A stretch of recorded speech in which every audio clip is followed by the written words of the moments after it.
या प्रतीक जी, ये मैं बताना चाहता हूं, अगर ये फॉर्मूला है तो ये तो ज्योतिरादित्य सिंधिया जी पे भी डायनेस्टी रूल का लागू होता है। दूसरी बात, कांग्रेस पार्टी के 16 अध्यक्ष जो हैं नेहरू गांधी फैमिली से बाहर के रहे, निजलिंगप्पा रहे, जगजीवन राम जी रहे, शंकर दयाल शर्मा रहे, नरसिम्हा राव रहे, सीताराम केसरी रहे। और अगर ये मुद्दा था तो कांग्रेस के अंदर ज्योतिरादित्य सिंधिया कांग्रेस अध्यक्ष के चुनाव की बात उठा सकते थे।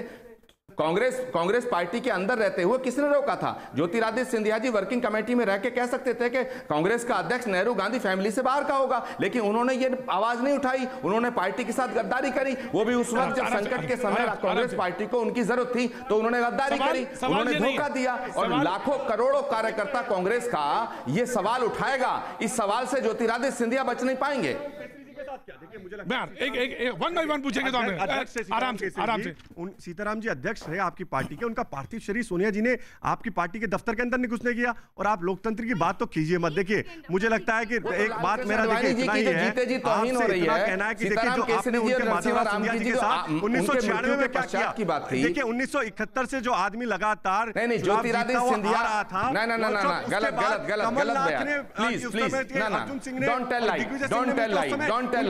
ज्योतिरादित्य सिंधिया कांग्रेस के बहुत ही बड़े नेता थे। ज्योतिरादित्य सिंधिया के हाथ में बहुत शक्ति थी, कांग्रेस की तमाम डिसाइडिंग बॉडी के सदस्य थे, वर्किंग कमेटी के मेंबर थे, ऑल इंडिया कांग्रेस के जनरल सेक्रेटरी थे। ज्योतिरादित्य सिंधिया कांग्रेस के वरिष्ठ नेताओं में थे। ज्योतिरादित्य सिंधिया ये बात नहीं कह सकते हैं कि उनका तिरस्कार हो रहा था, उनका अपमान हो रहा था या उनकी बात को नहीं सुनी। ज्योतिरादित्य सिंधिया का जाना, बीजेपी में जाना अवसरवादिता है और पार्टी के साथ धोखा है।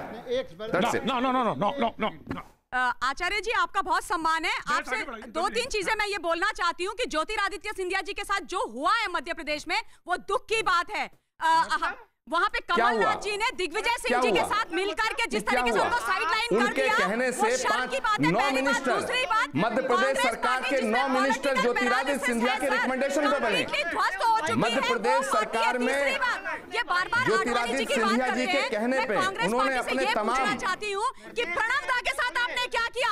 जब प्रणब दा को भारतवर्ष का प्रधानमंत्री बनना था, सोनिया गांधी ने चुपचाप उनको देश का राष्ट्रपति बना दिया। और ये हमारे आडवाणी जी पे हमारे महान व्यक्ति के ऊपर प्रश्न पूछेंगे, कोई हक नहीं है इनको। मैंने दूसरे चैनल को समय दिया। सामंती, देखिए आप भी आम परिवार से हैं, चाहल साहब भी आम परिवार से हैं, आम किसान परिवार के व्यक्ति हैं, 6 साल से रात दिन काम करते हैं, विचारधाराएं अलग हो सकती है, 17 साल से काम कर रहे हैं। एक राजा का बेटा आ गया है ना, अभी उसे आए हुए 2 घंटे नहीं हुए है ना, और आप उसको ऐसा डिफाइन करिए तो सही भाई, सिर्फ करने तो दीजिए। आप कैसी बात कर रहे हो है ना? आप राजा के बेटे को, अरे अपने भाई की तरह समझो ना। ऐसे लोगों का भविष्य क्या होगा? कहाँ जाके राजनीति करेंगे? 17 साल से जो लोग राजनीति कर रहे हैं, या हम इनका दुर्भाग्य ये कि किसान के बेटे क्या मतलब कर रहे हो? मैं समझ रहा हूं, I can understand. कोई भी किसी परिवार से नहीं रहे। भारतीय जनता पार्टी और प्रधानमंत्री जी गरीब परिवार से है, और आज देश के प्रधानमंत्री चाहे अटल जी हो, चाहे मोदी जी हो, देश के प्रधानमंत्री बने गरीब परिवार से उठ के आए, परिवेश से भारतीय जनता पार्टी में काम करके आए। और ऐसा नहीं है, मुझे लगता है, देखिए मैं एक ही बात कहना चाहूंगा, गांधी परिवार से आगे कांग्रेस पार्टी सोचती नहीं, गुलामी से आज भी जी रहे हैं, और देखिए मायावती जी से आगे ये भी नहीं सोचते। सतीश प्रकाश जी, आपने कहा कि अभी 2 घंटे भी नहीं आए हुए, और ज्योतिरादित्य 2 घंटे भी नहीं आए उनको कांग्रेस से। एक सेकंड, अरे सुन लीजिए, आप बीच में मत बोलिए, आपके बीच में बोला नहीं था। अरे 2 घंटे हुए नहीं इधर आए हुए, आपने गद्दार कहना शुरू कर दिया उनको। कल तक आपने कार्य समिति का सदस्य, आपने जितने पद गिना दिए, देखो अभी मैं प्रतीक, सबसे बड़ी बात यह है कि जिनको सतीश सुनो, सतीश तुम्हारा पॉइंट लिया, सतीश तुम्हारा पॉइंट लिया गया। अरे मैं कह रहा हूं कि अभी जितने पद बताए गए कि ज्योतिरादित्य सिंधिया को ये पद दिया गया, ये पद दिया गया, ये पद दिया गया, ये पद दिया गया, और इतना उनका वो था कि पूरे पश्चिमी उत्तर प्रदेश का प्रभारी बना दिया गया, सब कुछ इतना विश्वास किया गया। आज वो 2 घंटे भी नहीं हुए, उनमें सारे महाराजा हो गए। अब वो गद्दार हो गए। उस गद्दार को तुमने बैठाया था, उसी गद्दार को तुमने इतने पद दिए थे। एक लाइन सतीश जी, आप अध्यक्ष होते हैं। आपके इस कार्यक्रम, सुनिए, आपके इस कार्यक्रम के माध्यम से एक बात मुझे समझ में आई कि भारत में अगर राजनीति में जाना है तो या तो आपके राज परिवार से हो या आपका परिवार हो। एक आम आदमी, सुनिए, सवाल है, एक आम आदमी अपने मेहनत के दम पर, इसका मतलब उसको पार्टी चेंज करेंगे। यहाँ विचारों की लड़ाई नहीं है। वो तो कहते हैं नहीं, वो कहते चाय वाले नहीं, तो चाय वाला चाय वाला राजा का बेटा। प्रतीक जी, सतीश जी, आप ये बताइए कि अगर वो वहाँ के प्रदेश अध्यक्ष बनना चाह रहे थे, क्यों नहीं बनाया? और सोनिया जी के अलावा किसी और को राष्ट्रीय अध्यक्ष क्यों बनाया? इतनी पॉलिटिकल पैरालिसिस की क्या परेशानी हो गई? ये केवल गांधी परिवार कांग्रेस को चलाएगा, है ना? जो आम व्यक्ति का बेटा है, जो राजा का बेटा नहीं है, जो गरीब का बेटा है, जिनके परिवार में राजनीति नहीं है, उनका भविष्य क्या होगा? देखिए, मैं तो चाहता हूँ, सतीश जी ने अच्छी बात की, लेकिन सतीश जी को ये भी बताना चाहिए कि हम भी चाहते सतीश जी अगर अध्यक्ष बनते बहुजन समाज पार्टी के, मायावती जी के अलावा उनका भतीजा ना आता, अमन ना आता, भैया जो भी नाम है, सतीश जी आप बनते तो मुझे अच्छा लगता। लेकिन हमारी पार्टी का कोई भी अध्यक्ष अब तक कोई भी परिवार से नहीं रहा। अमित शाह जी कोई परिवार से नहीं रहे, नड्डा जी कोई परिवार से नहीं रहे, मोदी जी का परिवार से कोई नहीं था। आप उसका जवाब दीजिए। मेरी बात सुनिए, मैं दलित एक्टिविस्ट हूं और मैं दावे के साथ बहुजन समाज पार्टी को डिफाइन करता हूं, अपने तरीके से डिफाइन करता हूं। सुनिए, दलित मूवमेंट का हिस्सा हूं और दलित मूवमेंट के लिए ही काम करूंगा। इस देश की व्यवस्था परिवर्तन की हमारी लड़ाई है, उस व्यवस्था परिवर्तन की बात करूंगा। देखिए, मेरा कहना है बगैर चीखम चाखी के मुद्दा यहाँ विचारों का चल रहा है। हम एक ऐसे मुल्क में हैं जहाँ कल तक यही विचार तो यही हुआ ना कि कल तक जहाँ पे दुर्विरोध था, वहाँ पे जाके वो चीजें सही हुआ। सुन ले सही हो गया। आप सुन, मैं आपके दिल में जी चीख पाऊंगा इस वक्त। मुद्दा तो सिर्फ इतना ही है सर। देखिए प्रतीक जी, हम उस देश में मुख्तसर सी बात ये है, बाबा साहब भीमराव अम्बेडकर, श्यामा प्रसाद मुखर्जी और नेहरू, तीनों की विचारधारा जुदा जुदा है। लेकिन जब पहली कैबिनेट बनती है, बगैर यानी विचारधाराओं को छोड़ के राष्ट्र हित में तीनों एक ही कैबिनेट का हिस्सा बनते हैं। ठीक है ना? ये हमारी विचारधाराएं थी। अब होता क्या है, हम बात करते हैं मध्य प्रदेश की, गुजरात की, लोग सवाल ये कर रहे हैं, बिल्कुल आपका जायज़, चहल का सवाल जायज़ है कि एक ही खानदान क्यों होना चाहिए। लेकिन भारत, सुन ली सर, भारतवर्ष ये भी पूछ रहा है कि ये भी बता दीजिए कि हर कोई गुजरात से क्यों होगा। पहले सुन ले, सुनना पड़ेगा साहब, यू हैव टू लिसन ना। लोग ये भी सवाल कर रहे हैं, प्रधानमंत्री भी वहीं के होंगे, गृह मंत्री भी वहीं से होंगे, बीसीसीआई में या जो भी क्या मैं जानता हूँ। अरे सुन लीजिए, यहाँ तक ये गलत है। मैं नाराजगी नहीं, गुस्सा, रिएक्शन नहीं, बहस में रिएक्शन नहीं, ना, ऑफ कोर्स मैं आ रहा हूं। वक्त एक छोटे से ब्रेक के बाद में फिर हाजिर होता हूं।